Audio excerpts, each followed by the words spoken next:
Welcome to Writer's Block. I'm Rex. He's Lav. And as you can tell, we're both on location. It looks like I'm locked in some sort of dungeon. And Lav, it looks like you're in some sort of very comfortable Residence Inn or Marriott property of some sort. Fairfield Inn. I got upgraded to the kitchenette. If you'd like to see it, I'll give you a tour after. Let's give us a pan. After the Writer's Block is over. I gotta say, the lighting in here is fantastic. This feels like a professional studio. Mine does not. How does mine look? I'm kind of in this dungeon. They have it. It looks like you're in some sort of like padded room, like you're about to hurt yourself. Yeah, so I'm at the memorial, and they put us in the padded room to keep us away from the writers who are grumpy when they hear people talking and they're on deadline. I'm talking to you, Doug Ferguson. That's right. I'm talking to you. We'll get right to memorial, which was won convincingly by Billy Horschel. This was actually his 7th win on the PGA Tour. But when you look at, and I really want to hurry up this Writer's Block just to let the air out of the bag real quick because I want to talk to Billy about this. What do you think this ranks for him? He's won some big events, but I feel like this one's going to rank pretty high. Hey, look, he's won WGCs last year. He won the BMW PGA, which is the flagship event on the DP World Tour. Now, Invitational, one of the premier events on the PGA Tour schedule. It seems like he just continues to take that next step in his career. So when you get to this point, you're reassessing where Billy Horschel is, early 30s, certainly in the athletic prime.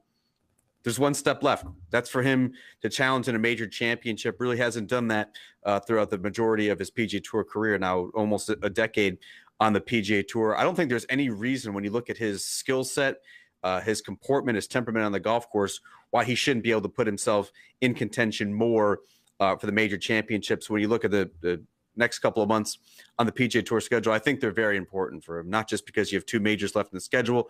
He clearly wants to win another FedEx Cup after doing so in 2014. And oh yeah, he has yet to represent the United States on a President's Cup or a Ryder Cup team. You know how near and dear that is to his heart. He entered this week number 13 in the standings. He's clearly going to be on Davis Love III's radar at Quail Hollow this year. I think he's got a lot of things going for him. I mean, to answer the initial question, I think this does rank pretty highly. Anytime you have Jack Nicklaus waiting on you when you walk off the 72nd hole, and look, again, you did it in convincing fashion. I know the lead was cut to 2 strokes by Aaron Wise. I mean, it got a little tight there in the end. I like the way he rebounded. I like the idea that he made some really, really clutch putts coming down the stretch to sort of like give a 55-footer. Yeah. I mean, I have to be impressed. And look, we talk about his ball striking, and I think the work he does with Todd Anderson is understated great, because I really think he is one of the PGA Tour's best ball strikers. When he is on his game, I would compare him to anyone else when it comes to tee to green. He's first in tee to green this week. I think what the difference is when you start talking about major championships, and you're right, I think that's the next logical step for Billy at this stage in his career, but it's a short game. If he can be at all more consistent with his putter, we're going to see a better Billy Horschel. And we saw that this week. I was just looking at the stats. He's 16 for 18 in scrambling. That's first in the field this week. If he can do that on a golf course like this, which is comparable to US Open, we talk about this every year. Muirfield Village is a good tune-up for whatever they're going to face at the US Open. If he can do that at Brookline, I like his chances. Yeah, look, I think the U.S. Open is the major that's best suited for his skill sets, not necessarily the finesse or the precision that's required at the Masters. The PGA tends to be a shootout. The Open Championship, well, if you get some weird weather, maybe that's not going to be quite in Billy Horschel's wheelhouse. But the U.S. Open, where you have to grind it out, where you have to be accurate off the tee, where you have to just grind it out with a bunch of pars, that's certainly right in his wheelhouse.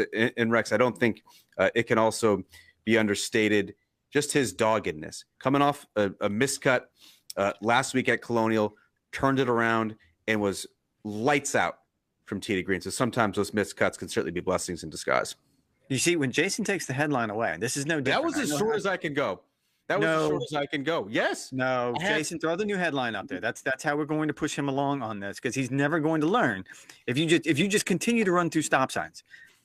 Every single time. I mean, you paused. I had to fill the gap. This is a live television show. I don't feel like you needed to fill the gap. Well, now we're going to spin it forward, because that's what you wanted to do. One of the guys that was in this week's field for the first time was Bryson DeChambeau. He missed the cut. What's your level of concern for Bryson? I mean, it depends how you want to talk about this. Do you want to talk about this with his U.S. Open chances? Well, no, I don't like Bryson's U.S. Open chances. Do I like the fact that he can have at least a modicum of success for the rest of 2022? Yeah. I actually thought it was quite encouraging, Rex, that even though he blew it up with the second round to miss the cut by a mile at Muirfield Village, the most important thing to me was that he showed up on the range afterward and worked for about an hour or two on his swing. That's the Bryson of old. That's the maniacal Bryson, the guy who's going to figure it out at all costs. Blisters be damned. I mean, that's the guy that I was wanting to see this week. Would he show up? Would he be able to put the time and the energy and the effort it is going to be required at this level to find that really competitive gear that we're so used to seeing Bryson? So the fact that, yes, he missed the cut, that's never going to be the measure of success for Bryson. The fact that he was able to go back out and practice, Rex, I think that bodes well for the rest of 2022. Yes, he's still the workaholic. We knew that. That wasn't going away. I think it was refreshing to see him get right back at it and turn into that type A personality that we're used to seeing. And I will say this, that reading his comments when he finished up on Friday, he leaned into the idea that, look, this wasn't about his wrist and the surgery and everything else that he's been through since he last played at the Masters. This was about rust, which is understandable. I can write that off. I can understand that. And I am going to give him the benefit of the doubt. So I guess my answer is my level of concern is pretty low. Because I feel like if what he's telling us is the truth, and I have no reason not to think that, then yes, he can play his way out of this and get himself into that form, that shape that we're used to seeing him being able to contend in the biggest events. That being said, I don't know how long of a leash I'm willing to give him on this one. Because if we get to Brookline, and again, I'm with you, I don't have very high expectations at the US Open for him, especially on that particular golf course, and he misses another cut. And then we keep going down the road. I mean, he's probably going to. There's a massive amount of rust that needs to be chipped away. And look, he entered this week 219th in the FedEx Cup standings. Quite frankly, he's running out of opportunities to play for the rest of the season. He needs to make a massive leap. I mean, that's a couple of top 5 finishes that he's going to have to end up cracking the top 125 and make a run in the playoffs. So look, is this a lost season? Definitely. It's definitely a lost season at this point. I wouldn't say that. We have 2 majors in the playoffs. You can't say it's a lost season. We have 2 majors of playoffs, the President's Cup. I mean, there's plenty for him to play. There is nothing that we saw that leads you to believe that in 10 days he's going to be ready and be competitive at the U.S. Open. The Open Championship at St. Andrews, if it's docile, benign conditions, sure, Bryson could potentially tear it up. If it's blowing 30, like I think you and I are both hoping it is, he could get blown off the golf course. And then at that point, you have a couple events left before the playoffs start. Don't throw me under your bus. I am not the agent of chaos that you are. Yes, that reveled in everyone's just misery at the PGA Championship a few weeks ago in Tulsa when it was freezing cold and then it was hot and then it was freezing cold again. Yes, this is perfect. No, I'm not sitting there. I'm just sitting there on 18. Isn't this wonderful? Just the gift with the popcorn, just eating it. Just couldn't be happier. John Stewart just throwing popcorn into his face. I love that one. No, my level of concern isn't very high, but I'm not willing to give him much runway on this one. You're right. And look, I think it's also important too, Rex. Bryson talked this week. That's important. That's important because he can contextualize what he's going through. He can express himself. He can give understanding instead of us just popping off and not knowing where his head is, where his body is, where his game is. He's telling us. This was an important step. He told me at Southern Hills when he withdrew from the PGA Championship before that opening round that this was kind of a second chance for him. He wanted to take things differently, not just with the media, but also fans and some of his peers. I think this was an important step, and it was really good to see. I just wanted to point that out. All right, Lav, a lot of talk about the U.S. Open. Who gained the most momentum this week at Muirfield Village? I think Max Homa is certainly a name that come to mind.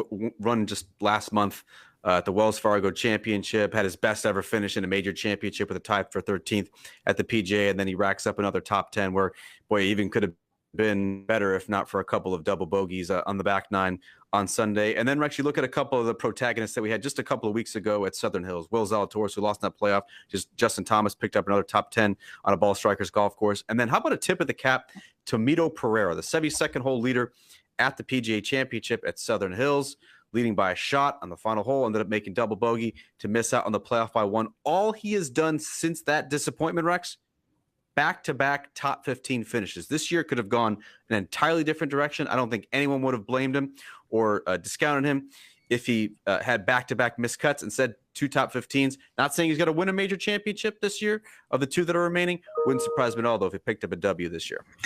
And here's the deal with Mito, and we always wonder, like, what kind of scar tissue comes with that sort of experience? It can't be good. I mean, he's a young guy. He has said all the right things, but we wondered the same thing about DJ, and he ended up rebounding and winning majors, and apparently it didn't impact him, and maybe Mito was made out of the same rubbery material that DJ's made out of. I just don't know if he's gotten to the point now where I'm willing to make a decision on that one. The guy that stood out this week to me is Jon Rahm, and this really has everything to do with not his ball striking, because I don't think he actually hit the ball that well this week at Muirfield Village, and he certainly didn't hit it well at the PGA Championship where he finished in the back of the pack. The part that got me, and I don't know if you know this or not, he's a bit of a streaky putter. I don't know if we've ever talked about this before, but this is actually news to me. Please continue. Yes, we're plowing new ground here. Apparently, that he's not the most. Denigrate him at your own peril. And he loves to talk about being a mediocre putter. On top of that. He doesn't like to do any of those things. That's the inside joke. We apologize. Jon Rahm is very sensitive about his putting, but this week he putted well. He was 5th in strokes gained putting, and as we just pointed out, Muirfield Village is a pretty good litmus test when it comes to U.S. Open venues. Now, that doesn't really match, card for card. Of course, Chambers Bay is a different animal, and Pebble Beach and everything else. But you look at what Jack tries to do with this golf course. I think he tries to create that sort of demanding test that par is a good score. To see John finish top 10, to finish 5th in strokes gained putting, I think that's a huge momentum boost for him. And he finally had a good tournament result at one of these big events on the PGA Tour. You look back this year, whether it's Riviera, whether it's the Players Championship, the first 2 majors of the year, and now Jack's Invitational, this was the best result that he has had. He's been out of the mix at some of these biggest championships, which is a surprise because when you think of Jon Rahm, you think of consistently excellent, and it just hasn't been that way in some of these premier events. No, it hasn't. So we're going to move on to the topic of the week, and it's probably going to be the topic of the year. It's certainly the topic of the month. Live Golf, the first event, is next week in London. I think you and I are planning some sort of party on Thursday. Brisket. I'm going to start smoking brisket. We're going to watch it live. You and I are just going to dig in and on YouTube. Catch it on YouTube. Hopefully the streaming capabilities. I don't want to promote it. Let's don't do that. No, let's don't promote it. We don't want to do that at all. But the news this week, streamers, it's basically writer's block just for gobs of money. Yes, just without the money. The one I wanted to talk about tonight, though, is Kevin Na, who was one of the 42 players who was named on Tuesday, who will be in that first field. The interesting thing here is that Kevin Na announced on social media that he was quote unquote retiring from the PGA Tour. Now, I've got thoughts, I've got takes, but I want to hear, where do you think this goes from here as far as Kevin Na retiring and how the PGA Tour will handle that? It seems to me, Rex, and you've been kind of at the forefront of some of this reporting, it seems to me at least that this is kind of a guy who doesn't have the stomach for a lawsuit against the PGA Tour. Either he doesn't want to be embroiled in that for the next year, 5 years, 10 years, however it's going to be, or he doesn't want to. He says, as he said in his statement, he's had 19 great years on the PGA Tour, and perhaps he doesn't want to sully that reputation that he's had. This does leave open the potential outcome in the future. You would think that he could gain back membership through routes. If he's not embroiled in a lawsuit, if he's not suspended, anything with that sort of terminology, it does open the door potentially for him in the future. So I think this is actually the route that most players would choose, would it not?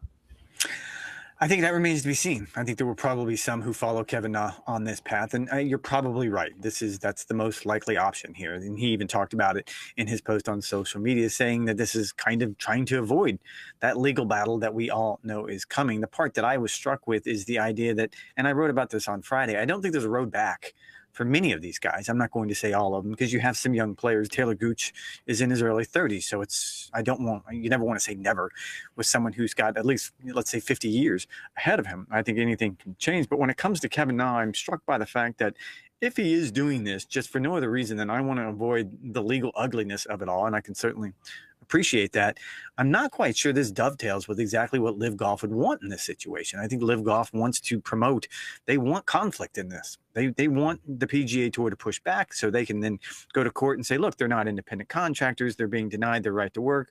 All of these things we've heard about, all of the catchphrases. It seems to me this plan of action actually lets the PGA Tour off the hook, and I don't quite understand why. Don't you have to have some players who are in the lawsuit to have some sort of heft to it? I mean, doesn't that make the most legal sense that you have to have some players, whether it's Dustin Johnson or Phil Mickelson, at the forefront of this? I would think so, and maybe just legally you just need one. So of the 42 have been named, maybe just one is all they really need to make this a challenge. And you look at there's 14 tour players in that list who have some sort of status, and so any of those 14 who decided to try to maintain their tour status would fall into that category. The other thing, and this was sort of talked about with some players on the range today at Muirfield Village when I got here, was the idea that Kevin is qualified for the US Open. He's qualified for the Open Championship.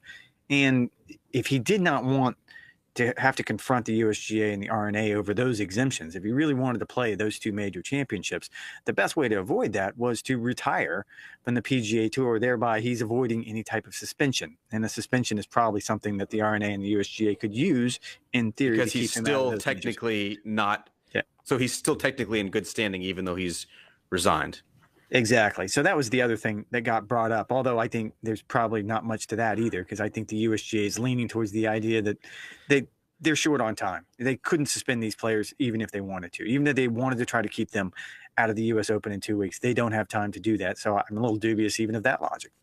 So here is what I'm wondering, because I understand that certainly. And so if any of these players get suspended, we don't anticipate they're going to be suspended for the US Open just because the timetable is too short. However, if he resigns from the PGA Tour, he is not a card-carrying member of any recognized tour of the official World Golf Ranking. Wouldn't his world ranking now fall off a cliff, thus making him ineligible for all these major championships moving forward, whether it's the Masters with the top 50 or whether it's the US Open top 60, Open Championships top 50, PGA Championships top 100. All of a sudden, his world ranking is going to fall off a cliff, and he's not going to be in these tournaments anyway. So resigning from the tour actually comes with some risk, unless you want to continue playing in the majors. Head scratcher. And I think we're going to continue to try to figure this one out. My guess is he's not going to be the only player who decides to go this route and retire, whatever it is that means at this stage in their career. That'll do it for this edition of Writer's Block. Be sure to check out on Golf Channel Monday, Golf's Longest Day Lab. You're in Jupiter, Florida. Enjoy yourself down there. I'm in Springfield, Ohio, where it's going to rain. I know. Contain your shock. I know. You're surprised. I see it in your face. It's going to rain in Ohio. I'd rather have rain than the 90 degrees and humid that we're going to have. But hey, I get Ricky Fowler. I get Lee Westwood. Speaking of Liv, Matthew Wolff. It should be a good day. Check it out. We'll see you then.